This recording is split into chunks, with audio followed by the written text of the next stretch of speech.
Only at Metro by T-Mobile, you can upgrade to 5G and get more. More choices with the largest selection of free 5G phones, like the Samsung Galaxy A13 5G, and more 5G coverage on the T-Mobile network. Only at Metro. Most affordable versus major prepaid brands with eligible port ID and plan plus tax. 5G not available in some areas. If congested, users greater than 35 gigabytes per month may notice reduced speeds, and Metro customers may notice reduced speeds versus T-Mobile due to prioritization, video at 480p. Thank you for calling 423-GET-FAME. That's 423-GET-FAME. I would tell you to leave a message, but the truth is, I don't really care. I've had this hotline open for months, and not one of you jokers have what it takes to be famous like me. So leave a message if you want, but don't expect a call back.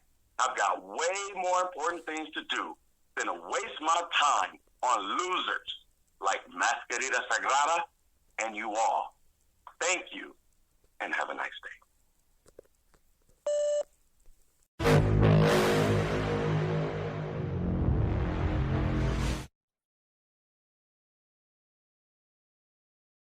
Hey there, folks, and welcome to the Grave Consequences podcast. My name is Caleb Baldwin. You can follow me on Twitter at IamCalebB. That's I am Caleb and then another B. Follow my friend, co-host, and producer Greg at X Maserati. Follow the show at GC_cast. And as always, check out me every Wednesday night after AEW Dynamite on Eddie and Caleb's HeroCast. That is a hero movie-based podcast. The night before this episode drops, this episode of Grave Consequences that you were listening to, we will be dropping our 2005 through 2009 Revisited podcast. That being said, we are here to review Season 3, Episode 3 of Lucha Underground. The title of that episode is Ultimate Opportunities. And Greg, if you don't mind, we can get right into it, man. Let's go. All right. So we start off with Rey Mysterio and El Dragon Azteca Jr. training in the ring. And Rey tells Azteca, like, hey, don't lose focus. Like, I know you're angry with Pentagon, but, like, let's focus on what we need to focus on. And Rey has a good pearl of wisdom. He says, Pentagon has a lot of enemies. Let them destroy him. And Azteca's just not having it. Like, Azteca is purely just pissed because he got his arm broken, 3 episodes ago. So I can't blame him, but we see out of nowhere everyone's favorite Guerrero, Chavo Jr. shows up, and yeah, he comes in, compromises Azteca, and he tells Rey, you know what, you didn't teach him about La Familia Guerrero, but maybe I will. So Chavo's coming in being a dick as usual. And looks like we got a little something going on. It's actually, considering the players in the story, it's actually, and I think their match is the next episode. It's actually really good. I liked it. And as critical as we've been of Rey getting the win over Puma, over, Dragon Azteca's feud with Black Lotus. Yep. And Chavo, this is actually a lot of elements in this that I liked. The story of, like, they seem to have, like, almost like Greek Roman heroes where, like, they're headstrong going after revenge and they get burned by it. They fly too close to the sun. Yeah. There's an element of, the crafty veteran versus the talented rookie that gets caught in a rolling leg lock. I think that's what, our rolling knee bar he caught him in. So they're showing that Chavo is very technical and very crafty, and that's what Dragon Azteca has to learn if he does plan on beating Pentagon, because he just got rolled up by right? And Rey is right. Dragon Azteca, based on these kayfabe elements, he's not ready. And he's right. What you said, the pearl of wisdom is, Pentagon has a lot of enemies. I mean, even out of kayfabe, he's kind of fucked. Like, he kind of, they rebranded him before they buried him, basically. Yeah. And in contrast, even though I wasn't really, I think it's next episode, my head wasn't into it because I was dealing with other stuff, but I like what they're doing with Puma. I'll say that. So it's funny because Lucha Underground does so much right, but then they do a lot wrong. And this storyline and this sequence and the follow up match, I liked a lot. Yes, this sequence and the match. The match, by the way, we'll talk about it in the next episode. Not a lot going on. It was really more based in story from what I could recall. But, a good story, though, Yeah, good story. It was mainly catch as catch can be. Or am I saying that right? What's catch. Yeah. It was very grapple and technical heavy, which I like. I like those kind of Zack Sabre kind of matches. It's not that caliber, but I like that kind of technicality. Which will pull me into a match quickly. But there was story elements in the match as well. So like you just said, they're doing good with this, surprisingly. Because you if you just told me the characters involved, I wouldn't care. Yes. So with that in mind, we go to the temple, inside the temple, in the arena, fans and everything, blah blah blah. Dario is back with the Dial of Doom, and I'm going to list off the names that were on this dial here before we reveal who fate was smiling upon.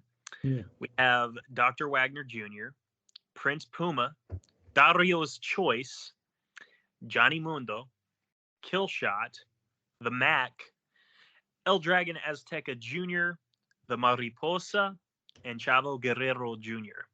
So we got those names to choose from. And who would fate smile upon? Thank God it was the Mac. This match was awesome. Okay, Jeff Cobb and Willie Mack, that's going to be amazing. Anytime. Do you know how those, like, on wrestling, because he says his original idea, he's Yeah, he's being facetious. Do you know how they do that? Do they have like a magnet in there to make sure it stops on the right wrestler? Because they don't have a match plan for each person. Like they have. No, yes, obviously they rigged that. They goosed that. I would assume that yes, there's a magnet there. That would make sense. Yes. But that being said, Matanza versus the Mac. Matanza's waiting at the bottom of the steps, which, bruh, imagine walking to war and you got Matanza staring at you. A man in a Duke Droese jumpsuit with the arms cut off and a big old freaking Hannibal Lecter style mask. Like, no, thank you. He looks very similar to the hero from Splatterhouse. If you Google that video game, our Jason, he looks incredible. And rewatching this season, I'm really impressed with Matanza more than I was before. Again, his finisher is a finisher that is hard for some people to buy as a finish. Yes. And that's what kind of hurts him, I believe, because they sell it as a finisher that ends people, which they sell it like the one-winged angel, right? Like a tombstone pile driver. Exactly. And it's just not, I like it, but it's still hard for me to buy as a finish. Whereas his Germans, or even his clothesline, are like easier to believe because they're more physical. This is more of a showboating move. So it doesn't really. They probably should have had him do something different other than the Tour of the Islands for his finisher. Yeah, I would agree. What did they call it here again? Wrath of the Gods. Yeah, I mean, it would have just been better if they called it something else, and they had him do a different move. I think, and there's so many moves to choose from. So, I mean, this is hindsight 2020. Yeah, but real quick, the first thing the Mac does is he starts the match on the outside of the ring with a stunner, and from that he gets three 1 counts, not 1-3 count, which he would need to become champion, but 3 1 counts because Matanza is awesome. Oh, by the way, when Stryker is running down the list of the people that trained Willie Mack, Lil Cholo gets a shout out. Do you remember who Lil Cholo played on this show? Would that be not Cortez? Give me a guess here. Come on, pal. Cortez Castro, and who is the other guy? It's the other guy. It's a Mr. Cisco. Mr. Cisco, yep. That's who it is. Yep. Exactly. I thought that was a pretty cool little Easter egg, you know. By the way, as soon as Matanza got the momentum, he just started clawing at Matanza or at the Mac's face, and that's pretty jarring. I'm gonna be honest with you. Also, Dario throughout is coaching Matanza, and he's like telling him like go after the neck, like just like go after his neck. Come on, man. Dario is so good, and he is not used as much. I don't know why AEW hasn't scooped him from MLW. I like MLW, but Dario is an AEW level talent. I think. I would agree, sir. I would agree. By the way, Dario, like I said, he's coaching him. At one point, the Mac kind of like gets a second gust of wind. He yells, "That's all you got, bitch!" I like it when Dario is kind of like, "You need to count faster" when he talks to the ref. Yeah, that was really good. I would agree. The Mac dives onto Matanza outside the ring for a lucha chant. The finish would come when when the Mac goes for a frog splash, but Matanza gets his knees up, and then Matanza nails the Wrath of the Gods. And Matanza is still your Lucha Underground champion. And I don't know if you heard some boos as soon as the move was pulled off, because people knew. Yeah. It's just too lackluster of a finish. It's kind of like Wasteland. I think we've made this comparison before. It's kind of like when Wade Barrett would do Wasteland. Yeah, because I like that move, but I understand some moves don't look good as finishers. And it's unfortunate. Like, they could be legitimate ways to end them for a real fight, but to make them safe can make them look so shitty. Like, I hate it. I hate it when a submission's applied like half-assed, when I can tell the wrestler's looking at the ropes to see if his opponent's crawling and to crawl with him. Like, it takes me out. Or when someone slaps on a shitty, Cobra Clutch, because the Cobra Clutch is like real. You can really do that. So it's one of those moves where I'm beating a dead horse, but it's just not a good finish. Yeah, no, I would agree. By the way, after the match, Dario is celebrating with his brother, and he actually puts his foot on top of the Mac. I missed that. Yeah, it was really good. Did you say he said, I don't know if you heard it, but he said, "It's the return of the Mac"? Yes. Yeah. Dario loves making those really dated even in 2016, dated references. So. Oh, I love it too. It's not a surprise. So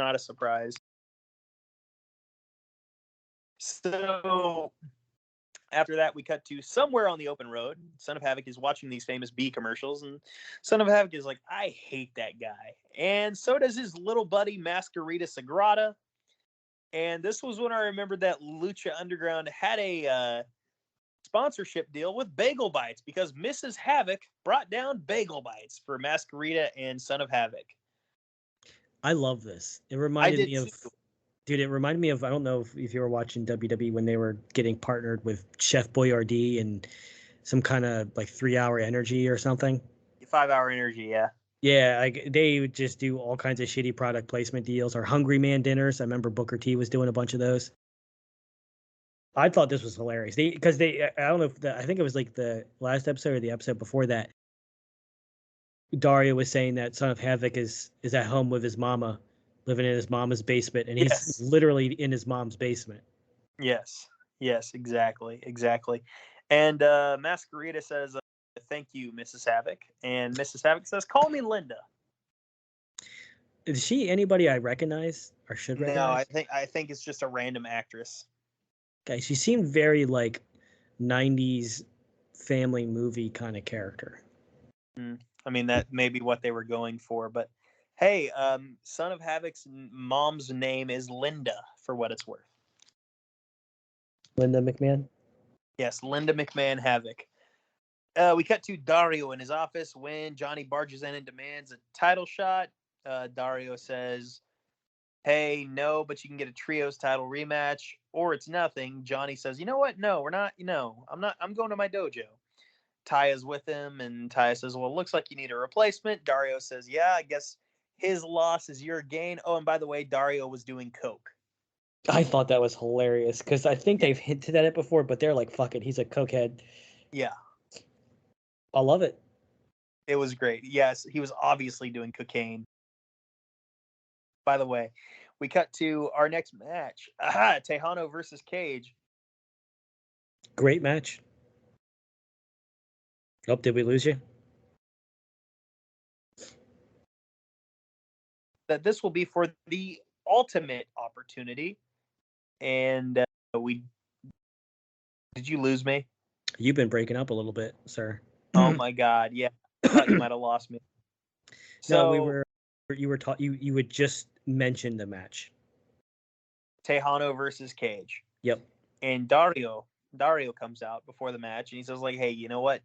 I was really disappointed you guys didn't make the finals of For a Unique Opportunity, but I respect you guys so much. I'm going to let you fight for the ultimate opportunity. And of course, it's Dario. We don't know what that means.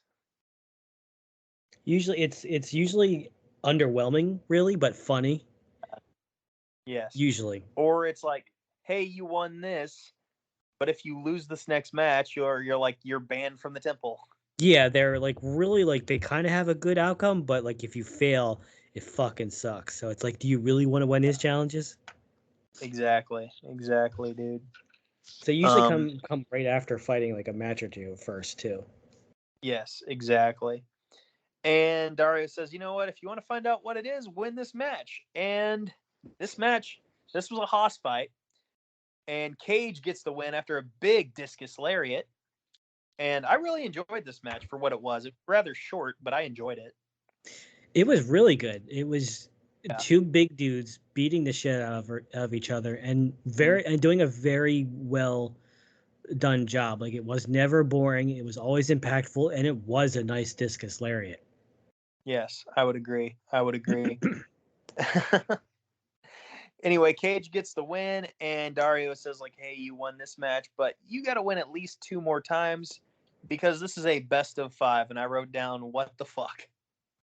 It's gonna be. You would think it'd be really hard for them to have so many good matches in the series, but I mean, this is a way to make it so Tejano doesn't have just a loss against Cage. He can get a few wins, which is good. Yeah, exactly. That will help him. Yeah, for sure. We cut back to the office, and Dario got something in the mail, and the first thing he sees is a Get Fame hat. And then we see some pictures of something sensitive. Did you get a grasp on what those pictures were? It was a dilapidated building with a dilapidated doll. Seriously? It's a creepy doll, like really damaged. You'll remember. I mean, maybe you already do remember what it leads to, but oh yes. Yeah. Yes, I know exactly where. Azteca then barges in and says, hey, like, I want to match with Pentagon. Azteca says, well, you won't be sorry. Dario says, you may be. And then Ricky Mandel shows up, and Dario says, like, hey, you want these pictures? Go ahead. Yeah, Ricky comes in saying, like, hey, I haven't had a match in a while. He's like, look, I'm busy. He's like, oh, cool pictures. And it's like kind of weird. I would think those are cool pictures. He's basically a very big fan of creepypastas and, videos like that, like on the web. Yeah. So he took to it, and Dario's like, what pictures? Because he had just thrown them away, and then they appeared right on his desk. So he's like, he immediately recognized, like, oh shit, this is possessed. Yeah, you go ahead and take it, Ricky. He's the man that would not die in a horror movie because he goes, oh shit, this place is haunted, and leaves. Exactly. Then Chavo shows up and says, we need to talk. So 3 people in a row just barge into Dario's office. And it was funny because I think Ricky was like, hey man, he doesn't feel like talking to anybody right now. And Chavo's like, who the fuck? Who's this guy? But does Chavo have any friends? Does he have any, like, I'm asking in kayfabe, does he have something Dario to leverage Dario to do stuff for him? Just because, like, last he was on the run from Mexico, and then Mexico got its revenge, and I don't think he's double-crossed Dario recently. I'm just kind of losing track of who he can extort, or am I leaning into this too hard? No, you're right. I have no idea what kind of leverage that Chavo has that I don't know. I really don't. I was just trying to think that because of where this leads, but I'll let you move the show along. Fair enough. We get to our main event, the Lucha Friends of Aerostar, Drago, and Phoenix defending the Lucha Underground Trios Championship against the Worldwide Underground Trio of PJ Black, Jack Evans, and Taya. So no Johnny Mundo. By the way, this match, the story of it was basically like a 3-on-2 because Jack Evans kept screwing around. Yeah, this goes to like what we always kind of like hammer away about how he's underused in AEW. Yes. Jack Evans had a broken jaw during these episodes. His jaw was wired shut. Okay. And that's why he was pouting and not shouting. But, even without talking, he was telling a story of being a little bitch boy, but it's still a story. And it was still entertaining. Oh, did we lose you again? No, you didn't lose me. Okay. But I thought Jack Evans was hilarious in this. And, it was kind of showing that in storyline, like there's a little bit disharmony in their group to make it seem like the Super Friends have a chance at beating them. And it was a good match. PJ Black was great. The Darewolf. Dude, yeah, the Darewolf was great. And so was Taya. Basically, like, everyone was great except Jack, who was great doing his own thing. Because he was apparently his jaw was broken.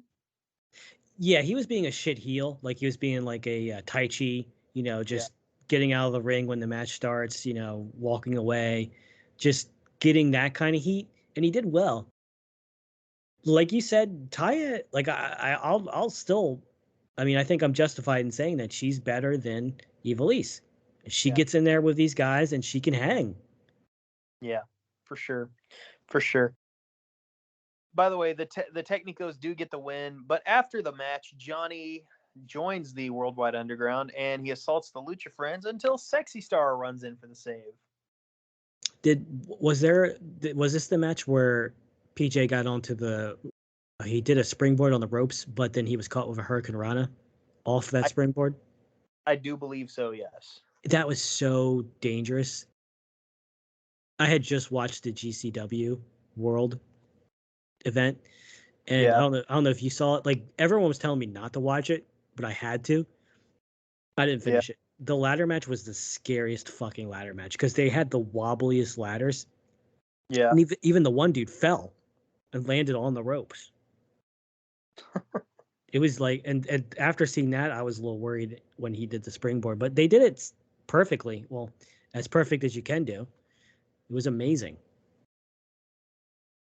The Hurricane Rana. Yeah, I agree. I agree, sir. But oh my gosh. Like I said, Sexy Star runs in for the save. So we probably got an 8-person tag match coming in the near future, I would assume. I think it's safe to say. Yes, I would agree. After that, we cut to Dario in his office once again. He's in there with Rey Mysterio, and Dario tells Rey that Azteca wanted Pentagon, but he's facing Chavo. And the winner of that gets to face Pentagon. And by the way, since I know you're so close to the situation, you get to be the ref. It's an interesting, here's the thing is what does Chavo get out of this setup? He gets a chance to beat the man who broke his arm. Is Chavo the kind of guy that wants that opportunity? Apparently he is right now. Fair enough. So he either beats the Pentagon, or he either Dragon Azteca and sticks it to Rey and Dragon Azteca, or he loses and he hopes that Dragon Azteca gets his arm broken. Yeah. Because Rey doesn't want Dragon Azteca to fight Pentagon. No. So he's kind of like Chavo's kind of put Rey in an unwinnable situation almost. Yes, I would agree. But with that, we can grade this episode now, sir. And this was kind of story heavy. It wasn't offensive, but by and large, not super memorable. I'm gonna give this a C+. I'm gonna give it a B, and that's a subjective B, just because like I found so many elements of the Chavo Dragon Azteca storyline. Mm-hmm. I really enjoyed I like Jack Evans. I like that match. I like Taya in Lucha Underground. Dario was hilarious. Yeah. Was this the episode where Dario talks about Black Lotus, or is that tomorrow's or the next episode? I don't remember him bringing up the Black Lotus in either of these episodes, man. Well, I'll say it in both recordings then. He mentions that she had to go to... Well, she actually shows up in the next one, I believe. Spoilers, but yes. Yeah. I'll save it for next episode then. Fair enough. But I'm giving it a B. B. That's a good grade, man. That's a good grade. Folks, that is the show. We thank you for listening. And remember, if you get in the ring with Matanza, you just may suffer grave consequences.